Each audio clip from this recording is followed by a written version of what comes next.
GameDev Journey. Hey everyone, it's Rob here from GameDev Journey. Welcome to the first episode of Indie News, a series in which I take a look at the new developments in the gaming industry. So, let's get to it. Big news coming out of Super Rare Games, the video game publisher and distributor behind hit titles like Human Fall Flat, Machinarium, World of Goo, SteamWorld Heist, and Lonely Mountains Downhill. They have now launched a publishing label specifically to provide independent developers an avenue to launch their games. The label, titled Super Rare Originals, has already signed a handful of titles, including Grapple Dog, Completely Stretchy, Lone Ruin, The Gecko Gods, and Post Void. When asked about why now felt like a good time to unveil a publishing arm, Super Rare's head of words, Ryan Brown, tells us that the firm identified a space in the market to launch a label that is truly indie first focused. Now it seems to me that Super Rare is truly focused on supporting game developers and making fun, quality games and not going for a cash grab. Because when interviewed further, they said, "We signed Grapple Dog and the Gecko Gods not just because we think they have an audience and will do well commercially, but because we really love them. We want to play it, and we thought it'd be amazing if we could work on a game that we seriously love. We only work on games we ourselves can't wait to play.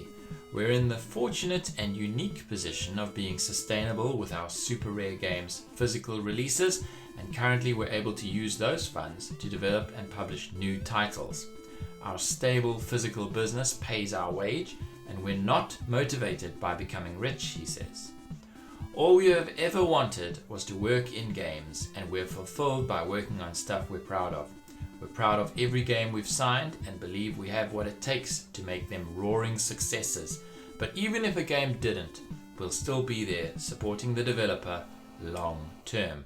Our goal is to really highlight our indie developer friends and help make their brilliant games a success for them." Now this is amazing news for the indie community, so watch the space.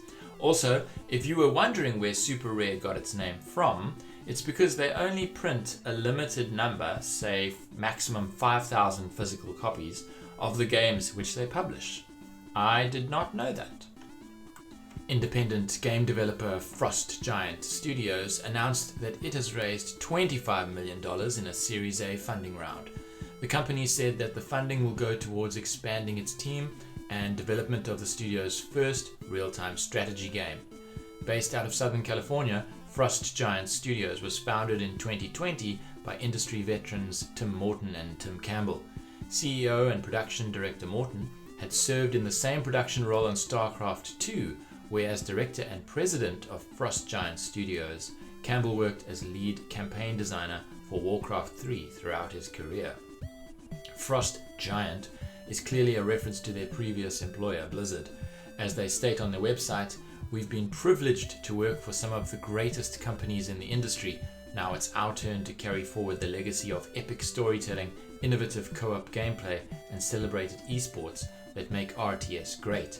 Our mission is to build the next great PC real-time strategy game.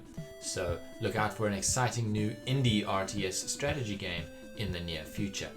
Game publisher Apogee Entertainment, known as the original indie publisher, announced that it received a $5 million investment.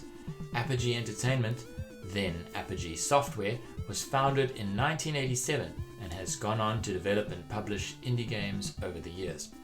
It's created titles such as Duke Nukem, Shadow Warrior, and Prey. Last year, the company relaunched under the leadership of founder Scott Miller and longtime executive Terry Nagy. In my opinion, Apogee always had the magic touch in the past, and they had a knack for releasing games which players are nostalgic about to this day.